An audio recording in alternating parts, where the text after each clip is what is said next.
दुनिया में सिक्का किसका चलता है? जिसके पास हथियार हैं, जिसके पास फौज है, जिसके पास ताकत है, यूनाइटेड नेशन में इन्फ्लुएंस है, वीटो पावर है, तेल है, जो भी है, लेकिन कुछ होना जरूरी है। ये कांगलों का दौर नहीं है कि आपके पास है कुछ नहीं लेकिन इन्फ्लुएंस आप मांग रहे हैं पूरी दुनिया से ज्यादा। अब आप कह रहे हैं कि उनसे पैसे देके बुक लिखवाई गई है, तो मेरा ख्याल है कि अब ये तो आप ही बेहतर जानते होंगे कि वो बुक उन्होंने खुद ही लिख दी या पैसे देके लिखवाई गई। लेकिन बहरहाल बड़ी इंटरेस्टिंग बुक है और जिस किसी ने नहीं पढ़ी वो जरूर पढ़े। और उस इन्हीं से बिजली बनेगी। इन्होंने फर्टिलाइजर प्लांट्स को गैस देनी बंद कर दी है। ये फर्टिलाइजर भी एंड में जरूरत पड़ेगी तो इंपोर्ट करेंगे, जो इस टाइम तारीख की बुलंद तरीन सतह पे उसकी कीमत है। तहरीक इंसाफ हुकूमत ने फर्टिलाइजर प्लांट्स को गैस बंद नहीं की थी, जिसकी वजह से पाकिस्तान में कुछ ना कुछ ज़रूरत पूरी हो गई थी। किसान थोड़ा रुला ज़रूर था, लेकिन वो नहीं हुआ था जो अब आगे होने जा रहा है। इससे हमारी एक्सपोर्ट्स कम हो गई। कर्जा तो आपको मिल जाएगा, लेकिन बनना चाहता है। देखें, बड़ी पावर्स जितनी भी हैं वो क्या करती हैं, वो पॉलिटिकली भी एक्टिव हैं, वो इकोनॉमिकली भी एक्टिव हैं, वो मिलिटरली भी एक्टिव हैं। तो अगर चीज़ ये समझता है कि सिर्फ इकोनॉमिक एक्टिविटी से वो छा जाएगा पूरी दुनिया पर, तो मेरा ख्याल है उनको भी, मैं हूँ बड़ा छोटा आदमी और छोटा मुंह। नमस्कार दोस्तों, आप सभी का एक बार फिर से स्वागत है news first point YouTube channel पे। दोस्तों, जैसा कि हम जानते हैं कि इंडिया की एक्सपोर्ट रिकॉर्ड तोड़ बढ़ रही है, जिसकी वजह से इंडिया का इन्फ्लुएंस पूरे यूरोप, अमेरिका, हर जगह देखा जा सकता है। और India day by day diplomacy में, हर चीज़ के फील्ड में ग्रोथ कर रहा है, जिसको लेके पाकिस्तान मीडिया काफ़ी ज़्यादा परेशान नज़र आ रही है।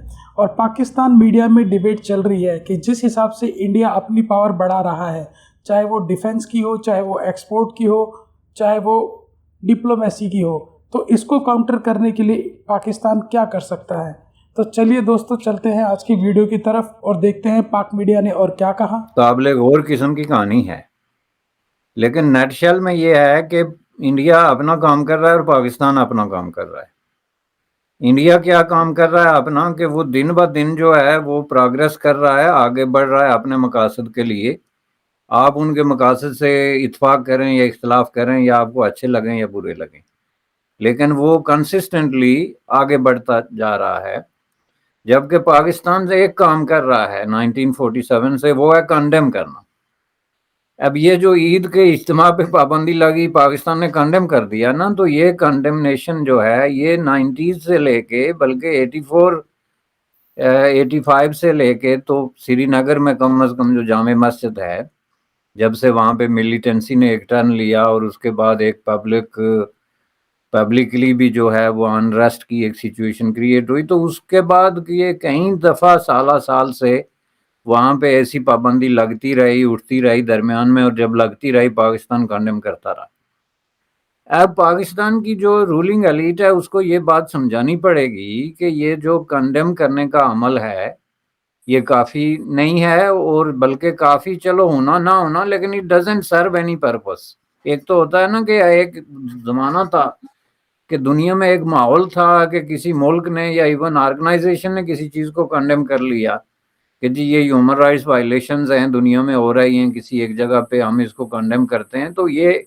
इसको कोई नोट करता था, इसके बाकायदा कॉन्सिक्वेंसेस होते थे। ये बात चलते चलते जो है वो ह्यूमन राइट्स काउंसिल तक जाती थी, यूनाइटेड नेशन की, वहाँ से आगे जाती थी, फिर ये एक बाकायदा डिबेट बनता था और लोग इस पे इत्याद करते थे और इस चीज़ का नोटिस लेते थे कि कौन किस बात को कंडेम कर रहा है। अब ये काम जो पाकिस्तान का, अब ये बेवक्त की रागनी जिसको कहते हैं ना, ये एक ऐसा ज़माना आ गया है कि इसमें आप वही अपनी 50 साल पुरानी रवश पे चल के, तो अगर इसको सिर्फ कंडेम करते रहेंगे उससे कोई फ़र्क नहीं पड़ता, ना उससे इंडिया पे फ़र्क पड़ता है और ना इंटरनेशनल कम्युनिटी उसका कोई नोटिस लेती है, ना उससे कश्मीरी अवाम या उनकी जो पलाइट है या उनकी जो भी ख्वाहिशात हैं या जो भी मुतालबात हैं उस पर कोई असर पड़ता है। सवाल सिर्फ इतना है कि इससे सबक कब सीखेंगे ये जो रूलिंग एलीट है, क्या उनको किस वक्त पता चलेगा कि तो हमारे इर्द गिर्द की दुनिया बहुत हद तक बदल गई है। जनाब, ये एक ऐसा ज़माना है, आप देखें इस वक्त रूस जो है वो इस वक्त जो है एज वी स्पीक किस तरीके से वो इंच बाय इंच और जो है वो यूक्रेन की ज़मीन पे दिन बाय दिन आगे बढ़ता जा रहा है, पूरा वेस्ट उसको वॉच कर रहा है, दुनिया वॉच कर रही है, कोई कुछ कर रहा है। ह्यूमन राइट्स को तो छोड़ें, जो सीरियस किस्म के वाकयात हो रहे हैं उस पे किसी का जो है वो कोई ध्यान नहीं दे रहा, चूंकि एक पॉलिटिकल सिचुएशन ऐसी डेवलप हुई है दोनों तरफ से कि दोनों तरफ से इन्फ्लुएंशियल और स्ट्रांग किस्म की पार्टीज हैं। तो इससे सबक क्या निकलता है कि इस दुनिया में सिक्का किसका चलता है? जिसके पास हथियार हैं, जिसके पास फौज है, जिसके पास ताकत है, यूनाइटेड नेशन में इन्फ्लुएंस है, वीटो पावर है, तेल है, जो भी है, लेकिन कुछ होना जरूरी है। ये कांगलों का दौर नहीं है कि आपके पास है कुछ नहीं लेकिन इन्फ्लुएंस आप मांग रहे हैं पूरी दुनिया से ज्यादा। अब पाकिस्तान की सिचुएशन ये है कि हुक्मरान खुद कहते हैं कि भाई हम फाइनेंशियली तबाह और बर्बाद हैं, और इस वक्त पाकिस्तान में सबसे बड़ी खुशखबरी ये है कि सऊदी अरब ने रजामंदी जाहिर कर दी कि वो कोई 8 अरब डॉलर देंगे। तो इमरान खान साहब कह रहे हैं कि जी 2018 में खातून के जरिए जो है एक बुक लिखवाई गई और जिससे कि उनके कैरेक्टर के ऊपर कई सवालात उठे। तो मैं ये बताती चलूं कि वो खातून जो थी वो शायद आपकी मिसेस थी, आपने शायद शादी की थी उनसे, अगर आप भूल गए तो सर मैं याद करा दूं कि वो कोई ऐसी वैसी खातून नहीं थी और रेहाम खान थी जिनसे आपने शादी की थी, और अब आप कह रहे हैं कि उनसे पैसे देके बुक लिखवाई गई है। तो मेरा ख्याल है कि अब ये तो आप ही बेहतर जानते होंगे कि वो बुक उन्होंने खुद ही लिख दी या पैसे देके लिखवाई गई, लेकिन बहरहाल बड़ी इंटरेस्टिंग बुक है और जिस किसी ने नहीं पढ़ी वो जरूर पढ़े और उसके बाद दाद दे रेहाम खान को कि उन्होंने इतनी बोल्ड होके जो है वो कोई किताब लिखी है। और ये और बातें पाकिस्तान में नहीं मिल रही है, लेकिन अब तो खान साहब की गवर्नमेंट चली गई तो हो सकता है कि अब मिलना शुरू हो जाए। इन्हीं से बिजली बनेगी। इन्होंने फर्टिलाइजर प्लांट्स को गैस देनी बंद कर दी है। ये फर्टिलाइजर भी एंड में जरूरत पड़ेगी तो इंपोर्ट करेंगे, जो इस टाइम तारीख की बुलंद तरीन सतह पे उसकी कीमत है। तहरीक इंसाफ हुकूमत ने फर्टिलाइजर प्लांट्स को गैस बंद नहीं की थी, जिसकी वजह से पाकिस्तान में कुछ ना कुछ जरूरत पूरी हो गई थी। किसान थोड़ा रुला जरूर था लेकिन वो नहीं हुआ था जो अब आगे होने जा रहा है। इससे हमारी एक्सपोर्ट्स कम हो गई।